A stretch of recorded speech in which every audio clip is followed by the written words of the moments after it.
Hi everyone, Daniel here. Thank you for joining me, as today I'll be doing something I haven't really done before. I'm going to attempt to do a little bit of computer surgery. So I've got here my trusty old ThinkPad T420. I got it brand new about a year after it was released, and it served me very well over the years, but lately, I'd say about the last 6 months, it's been running really hot. I'm saying 50 degrees Celsius idle, ridiculous. And just browsing the web, it'll jump into the 70s. And if I have a handful of tabs open or a couple of apps running, it'll jump into the 90s. And that's just ridiculous. So I'm going to attempt to open it up, clean out the fan system, and then put on some new thermal paste. To do so, I'm going to need a few things. First off, I'm going to be referencing the hardware maintenance manual that Lenovo puts out, I think for at least all the ThinkPads, if not all of their products. That'll show you the step-by-step directions of what screws to remove and what parts need to be removed in what order. And then to get inside and do this process, I'm gonna need just a Phillips head screwdriver. That's one of the great things about ThinkPads. No weird security bits, all you need, Phillips head screwdriver. I'm also going to need spudgers. So what spudgers are, these are like plastic or nylon tools used to open up specifically electronics, but they can be used for other things. And so you don't want to use anything metal to open up electronic devices because you can gouge up the device. Obviously don't want that. I got this pack for less than 10 bucks on Amazon, bunch on there if you're interested, so look on there. Then we're also going to need some compressed air to get the dust out, obviously. And for cleaning the thermal paste, you don't want to use paper towels or Q-tips or water. That's all very bad. Don't want to use that. So first is isopropyl alcohol. You're going to want at least 90% as your liquid to get the thermal paste off. It'll evaporate very quickly. And then you're also going to want to use coffee filters to rub it off. You don't want to use paper towels or Q-tips because they'll leave residue or lint. You also don't want to use the brown eco-friendly coffee filters because they could break down more easily and do the same. So just get the regular white coffee filters. And then of course, thermal paste. This is just what I have left over from when I built my desktop last year. I've got Arctic Silver 5, so I'll be using that. But without further ado, let's get into it. Alright, so first we're going to want to take out the battery, of course.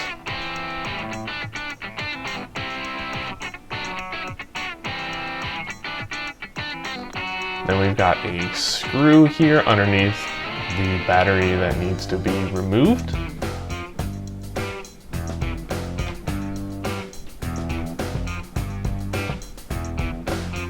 And then we are going to want to remove the primary hard drive cover on the side.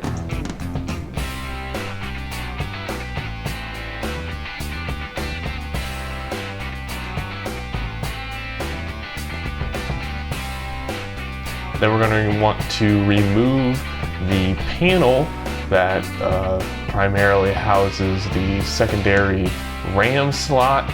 There is a screw back here that holds down the keyboard. It's the one on the far left or lower for this video. There's one to the side that we don't want to touch. It's this one that's kind of in an alcove. I realized here that it would have been very helpful to have a magnetic screwdriver or a magnet to get out these very long screws, but I managed to get them all out eventually anyway. Then we've got 4 other screws we want to remove. In the manual, it tells you that you should be completely disassembling the laptop, including taking off the LCD display to get to the CPU. That's completely unnecessary. In my experience here, you only have to remove these 4 screws in order to get off the keyboard bezel.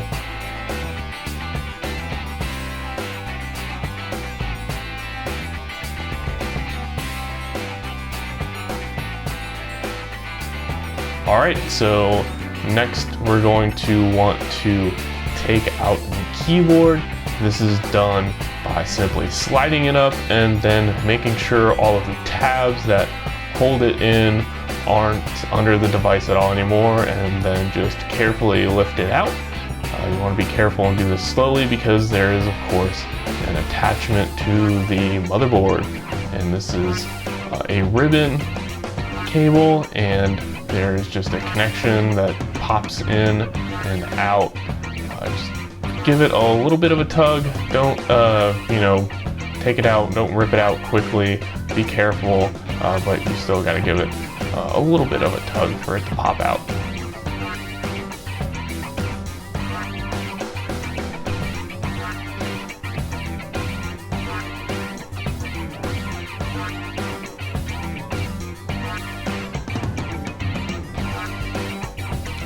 Next, there are 3 screws that need to be removed in order to take off the keyboard bezel, also known as the palm rest.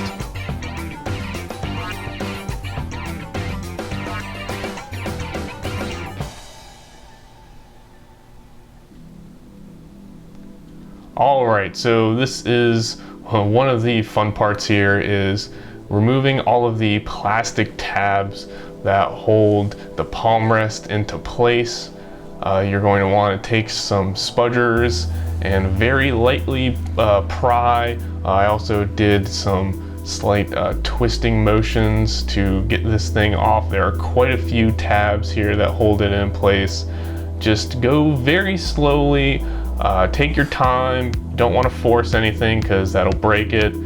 Just find some gaps to try and get some of these clips undone, and just move your way around, and you'll get a couple undone fairly easily, and then just use that gap to move around and get the other ones undone.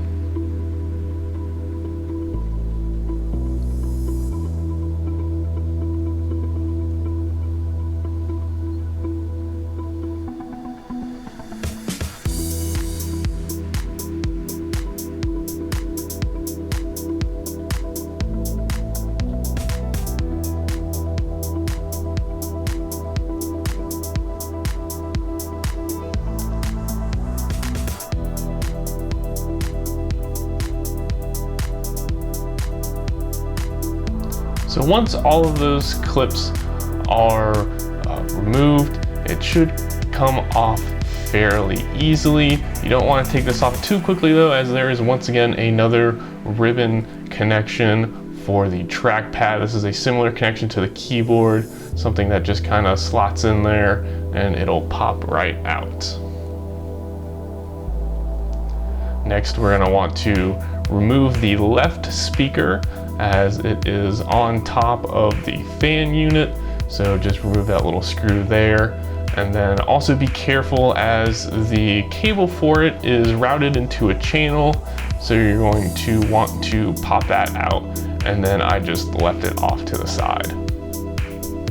And next there are 4 screws for the CPU. These are a bit longer than I initially thought. I tried to pop it off there. That was a bad idea. Do not do that at all. And then I just slowly went and removed the cooling unit from the CPU. Then of course you're going to want to take off the power connection for the fan unit. It's a little small. I made sure to be careful of removing it. And then once all those screws are undone, you should be able to take out the fan unit. There is one cable for the display that is clipped into the fan there, so go ahead and detach that before taking it out. And then you'll see the thermal paste on there. And then you can also see here just how much dust is in that fan. That definitely needs to be cleaned out. All right, so here I'm taking the coffee filter and folding it twice into fourths. So to make it easier to grab a hold of and clean this thermal paste off, I go ahead and take my isopropyl alcohol, put it into a small cup, and then just dab it in there. You don't want to soak the coffee filter, just get a little bit on there. And then I use some small circular motions to get thermal paste off. Other than the center of it, most of it was dry. With the cooling unit here, it's just a big piece of metal, so you don't have to be careful. I was just pretty much, once I got the thermal paste wet, I was just scraping it off. We want to make sure that this is spotless and that you get all of it off.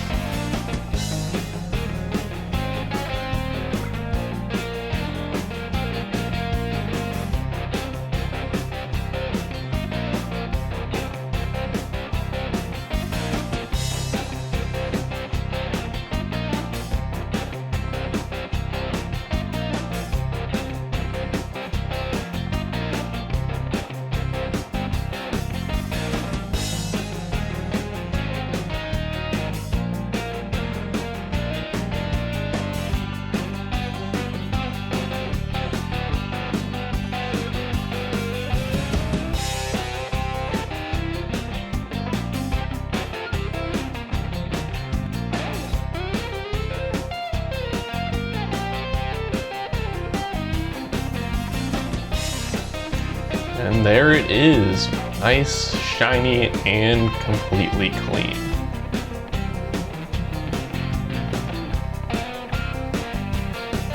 Next, we're gonna want to do the same for the CPU itself.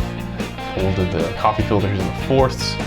Here you want to be very gentle. You don't want to apply a lot of pressure when cleaning the CPU.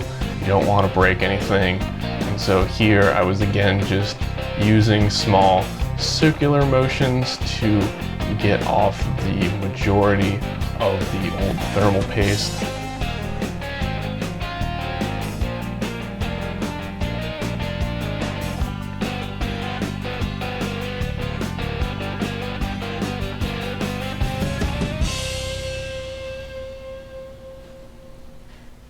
Remember how I said you shouldn't use Q-tips? Well, technically you shouldn't, but I went ahead and took some and put them inside the coffee filter.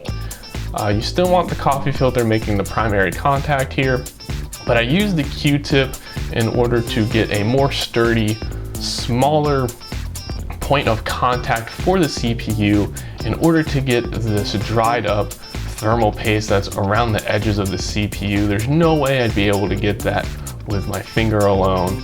So putting the Q-tip inside of the coffee filter allowed me to really get in there and get out the old crusty thermal paste that's on the edges of the processor.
All right, so now it's time to put on the thermal paste.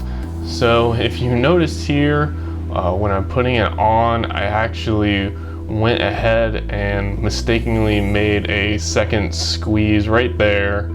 I've only done this once before on my desktop. This is a much smaller processor and you don't need as much thermal paste as you would on a desktop processor. So I ran and grabbed a couple of toothpicks in an attempt to get some of what I felt like excess thermal paste off of here. Just as you wouldn't want too little thermal paste, you also don't want too much thermal paste on your processor. Considering the size of this CPU, I thought what I put on there was too much, and I also didn't want to completely wipe this off and start over. So I grabbed these Q-tips to get some of this off.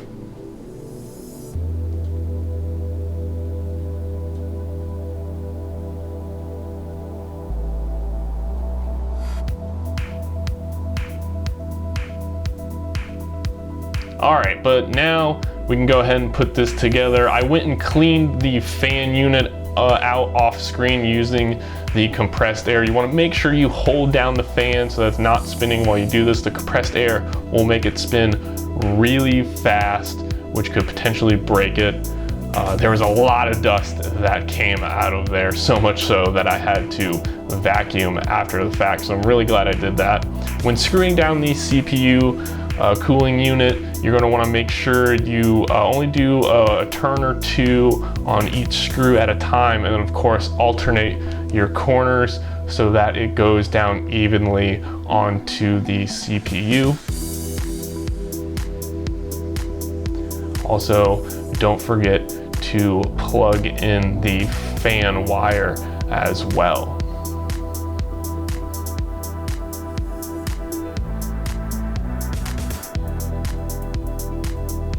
I went ahead and routed the speaker cable back in there and screwed it back into place.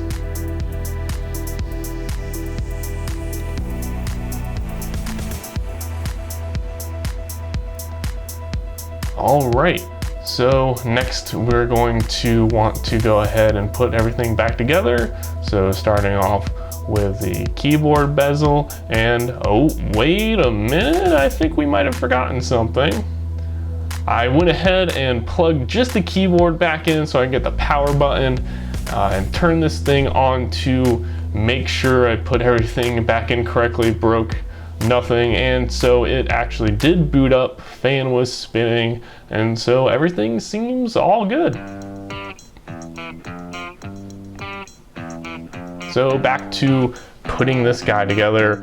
We've got the keyboard bezel or the palm rest here. We got to plug in that ribbon cable for the trackpad. Sorry I couldn't get a better angle on this. I needed the angles myself to see what I was actually doing. I wanted to make sure I got it in right and didn't break anything. Once that's plugged in, you can just slot in the top. There's some curved clips in there, and then snap all of the clips around the edges back into place.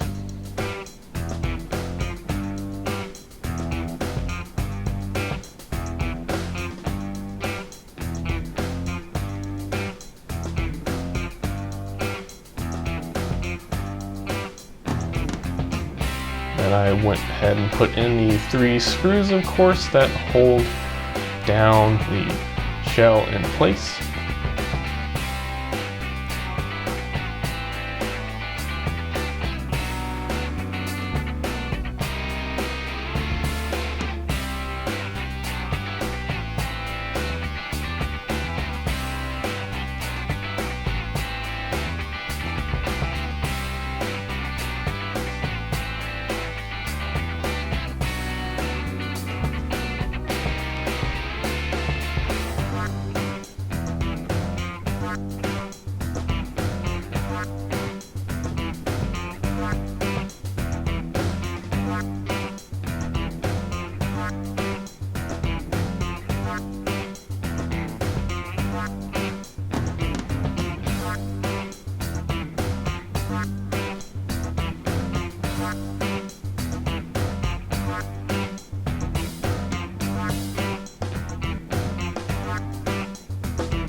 little final dusting here to make sure I got everything out, and then of course we put the keyboard in. This ribbon was a bit of a pain to get in as it is thinner and longer than the trackpad one, and so you can't quite get it in by feel as much as that one.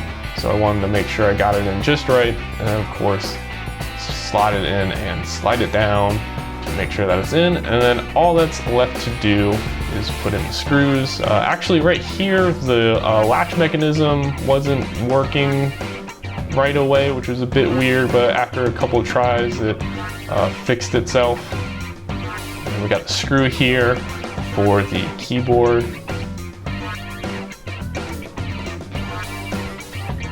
And then the tiny screw that goes into the battery compartment.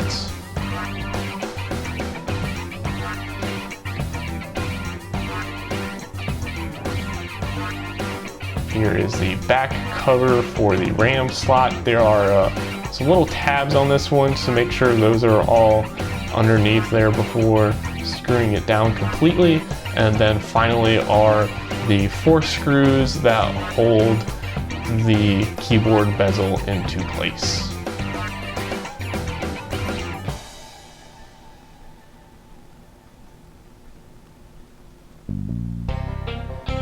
Oh, and then of course is the hard drive cover. Can't forget that one.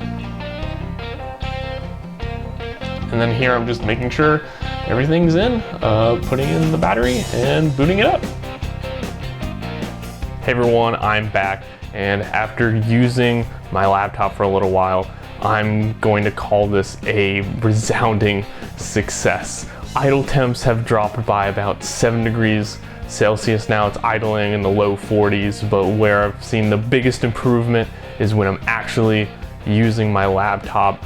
So like I mentioned at the beginning of this video, it was getting into the 70s very easily and then would creep into the 90s, which was just completely unacceptable. Now when I'm using the laptop, a handful of tabs open, a couple of programs running, I'm only getting into the low 60s. I saw it peak at most into the mid 60s, but that's really good compared to what it was before. That's a 10 to 20 degree improvement, and I'm really happy with that outcome, and I'm really glad that I did this. So a couple of takeaways. What did I learn from this process? Like I mentioned during the video, I wish I had a magnetic screwdriver that would have just made the process a little bit smoother of getting this thing taken apart. And then also the application of the thermal paste. No matter how many videos you watch, that's really something you can only learn by doing it yourself. I've only done it once before when building my desktop. So doing it for a laptop is a little bit different because the die, the area of the where you're putting the thermal paste is much smaller, so you don't need as much. I think I remedied that. I'm not having any issues, it seems. So, but learning nonetheless, and that's also why I made this video. I hope that I've helped someone out there either in what to do or what not to do.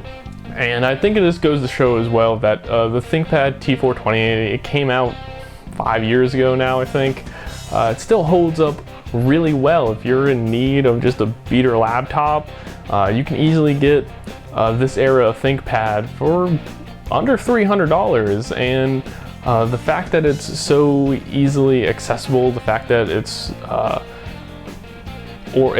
built in a way that users can access it and maintain it and customize it and upgrade it very easily, it just makes it such a great purchase still today. So if you go ahead and buy a used ThinkPad, I would highly recommend opening it up, cleaning out the fan, putting down some new thermal paste, because it's not that hard to do. I did it myself. I took my time, took me about 90 minutes, 2 hours, but if you're more experienced, I'd say it would take about 30 to 45 minutes. Other than that, thank you all for watching so much. I'll see you later. Bye.